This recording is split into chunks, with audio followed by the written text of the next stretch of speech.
Hi friends, ఈరోజు ఏ social media page open చేసినా, YouTube channel చూసినా, మెయిన్గా మనకి పొలిటికల్గా బాగా కనెక్ట్ అయ్యే వార్త ఏంటంటే జగన్మోహన్ రెడ్డి గారు ఈ ఎలకల్ని చంపడం కోసం అని చెప్పేసి 1,34,00,000 ఖర్చు పెట్టారంట.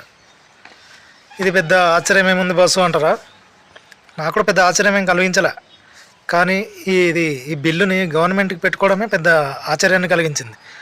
అంత పెద్ద అమౌంట్ని పెట్టారంటే అక్కడ ఎంత విలువైన కాగితాలు ఉంటాయి, కుప్పలుగా డబ్బులు కూడా ఉండొచ్చు, విలువైన కాగితాలు ఉండవచ్చు.